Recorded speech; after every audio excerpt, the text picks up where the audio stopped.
En noviembre de 2024, China hizo algo que parecía totalmente impensable. Totalmente.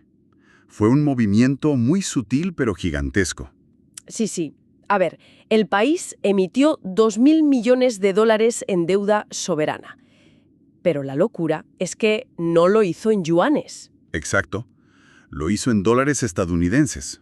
O sea, en dólares y encima no en Beijing, sino en Riad, en Arabia Saudita. Fíjate qué ironía, ¿no? Madre mía. Pues hoy vamos a explorar por qué este movimiento, que a lo mejor ocupó unos segundos en los telediarios, es en realidad uno de los eventos geopolíticos más importantes de nuestro tiempo. Es un cambio de paradigma absoluto. Tenemos sobre la mesa un documento fascinante. Se titula China y el dólar, la estrategia de la sinodolarización. Un título denso pero muy revelador. En esta exploración a fondo es entender cómo el mapa del poder monetario global está cambiando silenciosamente. Ajá. Sin hacer mucho ruido. Exacto. La premisa del texto es que esto no es una película de Hollywood. No hay una gran explosión para destruir el sistema desde fuera. No, para nada. Están reescribiendo las reglas de las tripas del sistema, pero desde dentro. Vale, pues estoy lista. Vamos a desgranar esto, que suena a alta economía, pero es un thriller geopolítico de poder y vulnerabilidad. Me parece perfecto. Pero al leer el análisis, resulta evidente que debemos abordarlo con una mirada estrictamente técnica, ¿vale? Neutral. Claro, sin tomar partido. Exacto. Nuestro propósito aquí no es debatir si las acciones de una potencia u otra son, pues, correctas a nivel moral o político.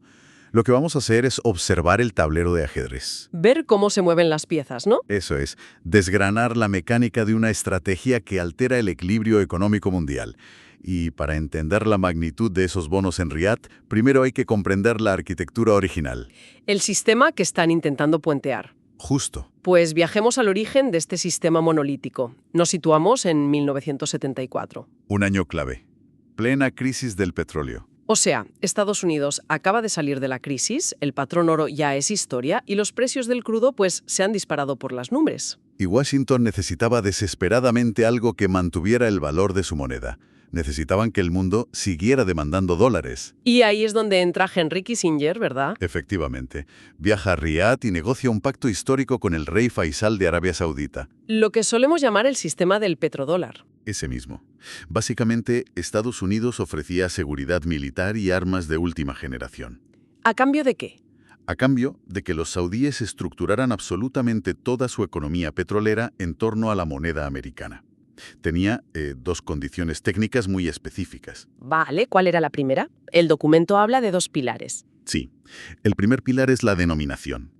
Riad se comprometía a que cada barril de petróleo que vendiera al mundo se tasara y se pagara única y exclusivamente en dólares. Daba igual quién fuera el comprador. Daba igual. Si Japón quería petróleo saudí, tenía que conseguir dólares primero. ¡Guau! Vale. ¿Y el segundo pilar? Que creo que es el verdadero motor de nuestra historia de hoy. El reciclaje.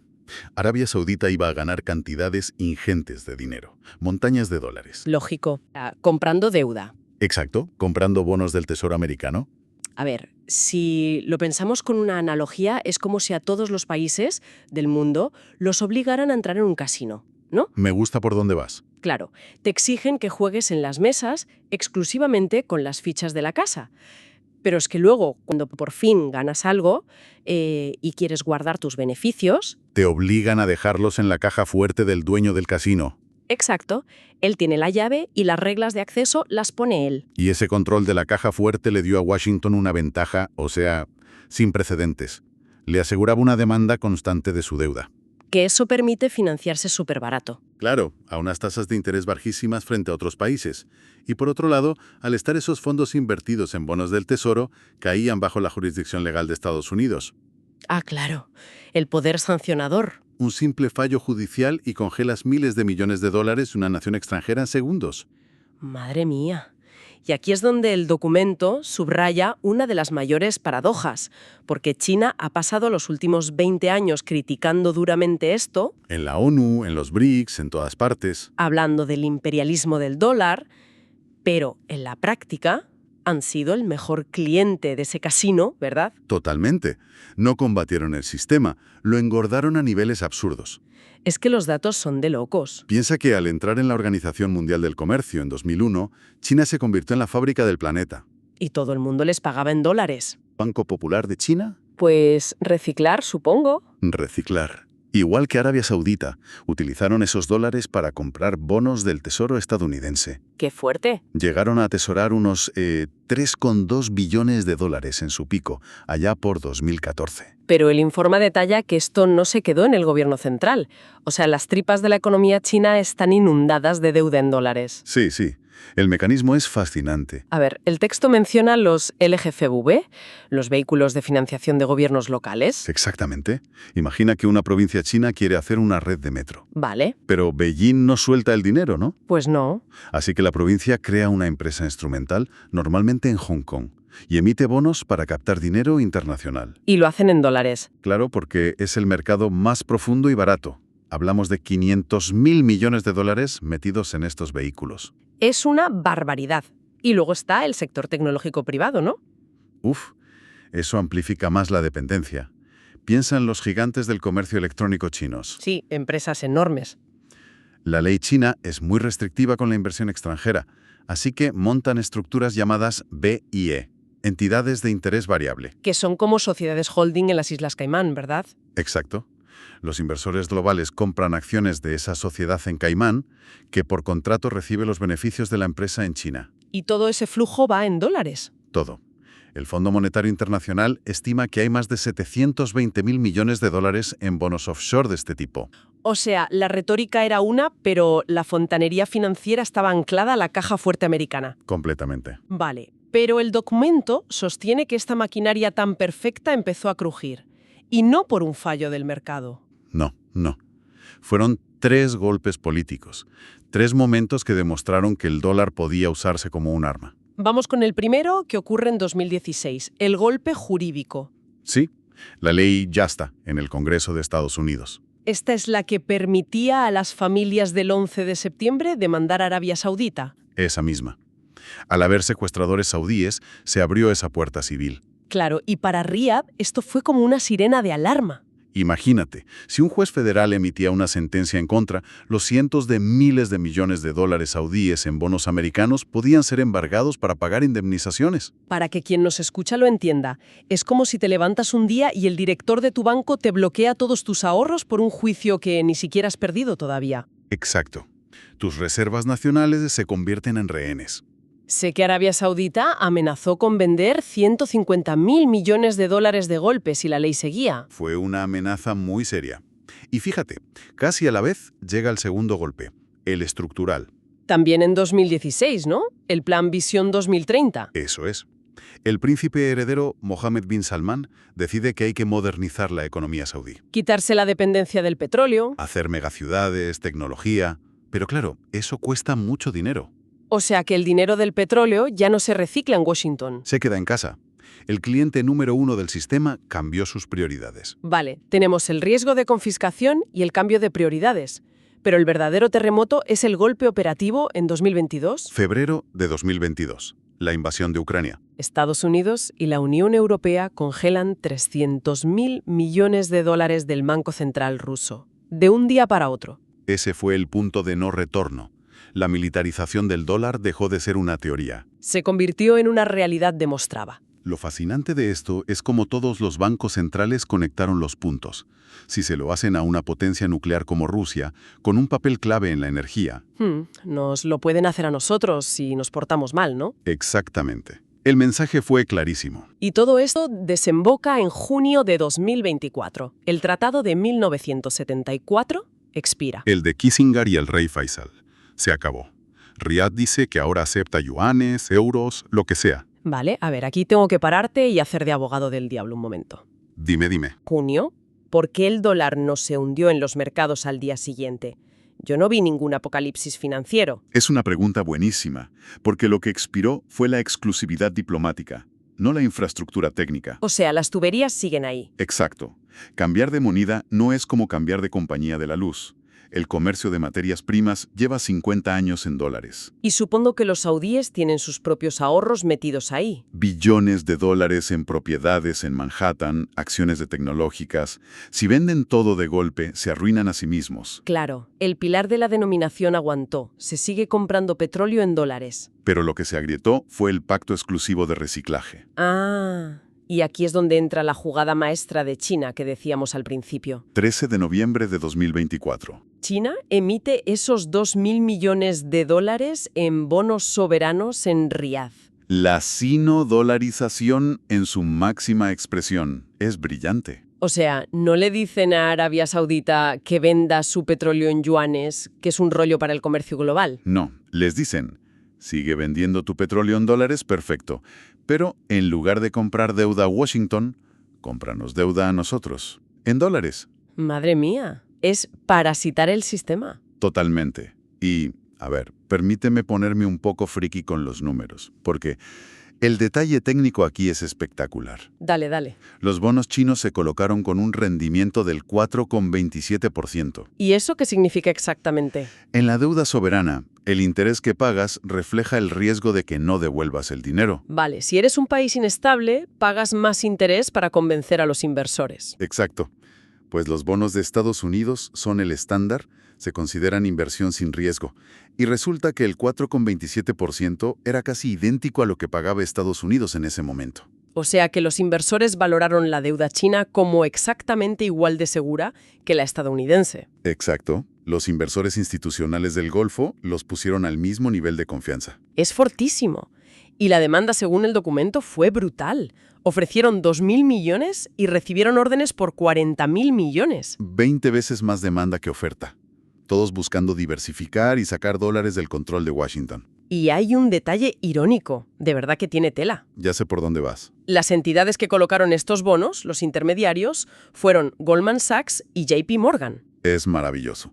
Los mismos bancos americanos que construyeron el sistema de reciclaje para Washington. Ahora cobran jugosas comisiones por construir la alternativa china. El mercado es así de frío. Tal cual. A ver, me gustaría proponer una imagen mental para visualizar esto de las tuberías. A ver qué te parece. Venga, a ver. Imagina que el comercio global es un sistema de agua. Durante 80 años, Estados Unidos ha puesto las tuberías y el agua que circula por dentro son los dólares. Ajá. China se da cuenta de que arrancar todas esas tuberías para poner tuberías de yuanes es inviable, ¿no? Tardarían un siglo. Y costaría una fortuna. Pues en su lugar, han construido un embalse gigante y súper seguro en su propio territorio. Me encanta. Y le dicen a los saudíes, sigan usando las tuberías americanas, pero almacenen su agua en nuestro embalse. Pagamos el mismo interés, pero con una ventaja. Que ahí ninguna corte de Washington puede cerrar el grifo por orden judicial. Exacto. ¿Es buena analogía? Es perfecta, porque ilustra la limitación del yuan. Fíjate que el yuan hoy representa solo un 2,5% del uso internacional. Mientras que el dólar roza el 50%. Sustituirlo de golpe sería inútil. Por eso atacan al reciclaje. Para finales de 2025, China planea tener 28.000 millones en deuda soberana en dólares. Que sigue siendo poco comparado con la deuda de Estados Unidos, claro. Sí, pero establece un precedente técnico. Existe un refugio fuera de la jurisdicción americana. Vale. Pero si esta jugada es tan brillante, me surge una duda enorme. Cuéntame. A ver, China es la segunda economía mundial. Tienen una ambición tremenda. Si están encontrando formas de ganar, ¿por qué no van a por todas? ¿Te refieres a sustituir al dólar completamente con el yuan? Claro. ¿Por qué conformarse con ser el embalse alternativo? Que el yuan sea la moneda de reserva global. Pero el informe habla de un techo de cristal, algo de la cuenta de capital. Ese es el gran freno autoimpuesto. La cuenta de capital ¿Qué es eso exactamente? es el registro de todo el dinero de inversiones y préstamos que entra y sale de un país. Para que tu moneda sea la reina global, tienes que abrir esa cuenta. Dejar que el dinero fluya libremente. Exacto. Cualquier inversor en Nueva York o Londres tiene que poder comprar y vender miles de millones en yuanes en milisegundos, sin pedir permiso. O sea, ceder el control total sobre los flujos de capital que cruzan tus fronteras. Ese es el precio de la corona.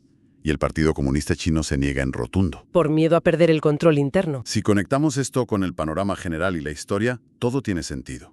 Tienes que recordar la crisis financiera asiática de 1997. Uf, aquello fue devastador. Países como Tailandia, Indonesia, Corea del Sur abrieron sus cuentas de capital para traer dinero extranjero. ¿Vale? Y cuando hubo pánico internacional, los inversores huyeron en masa. Todos vendieron las monedas locales a la vez. Y el valor de la moneda se hunde por los suelos. Cayeron entre un 50 y un 80% en meses. Fue un colapso. Quiebras masivas, desempleo, crisis social. Exacto. Y China, que tenía su cuenta cerrada a cal y canto, lo vio todo desde la barrera y salió ilesa. Ah, el trauma histórico. Aprendieron la lección. El Partido Comunista prefiere, 1000 veces antes, la estabilidad interna que la hegemonía externa de su divisa. Pero a ver, te tengo que apretar un poco con esto. Adelante. ¿Me estás diciendo que China, con lo ambiciosos que son, acepta conscientemente que nunca llevarán la corona absoluta? ¿Se conforman a propósito con ser los reyes del reciclaje? Sí. Esta es exactamente la genialidad pragmática del plan. Saben que el coste de ganar esa corona es arriesgar la estabilidad de su propio país. Es muy fuerte pensarlo así. No necesiten destruir al dólar para protegerse de él. Esa es la clave de la sinodolarización. Buscan inmunidad, no hegemonía. Pues si damos un paso atrás y miramos el panorama completo, ¿qué significa todo esto? Pues que la conclusión es la coexistencia. Coexistencia.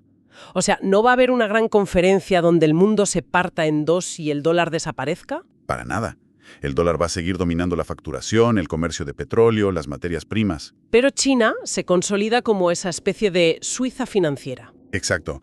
Un repositorio enorme de deuda en dólares totalmente blindado contra las sanciones de Washington.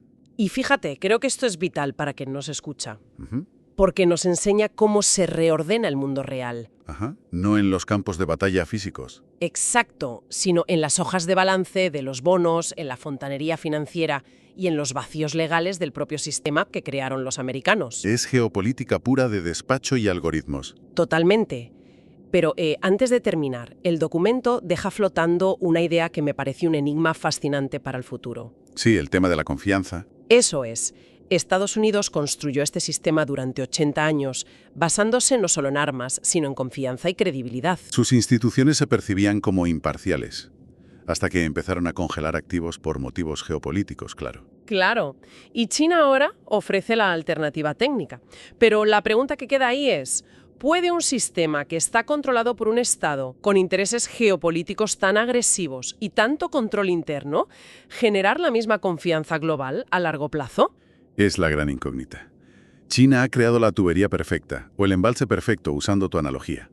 Pero la confianza orgánica es algo muy difícil de replicar, especialmente entre inversores que no comparten tu visión política. Construir la infraestructura es una cosa, pero construir fe inquebrantable a nivel mundial, pues es un desafío de otro nivel. Veremos si lo consiguen en las próximas décadas. Es un tema apasionante. Ha sido una sesión brillante, de verdad. Nos permite ver cómo funcionan realmente las tripas del poder global ahora mismo. Ha sido un placer desgranarlo contigo. Recordad que entender estos engranajes invisibles es la mejor herramienta contra la sobreinformación y los titulares alarmistas. Nos vemos en la próxima inmersión.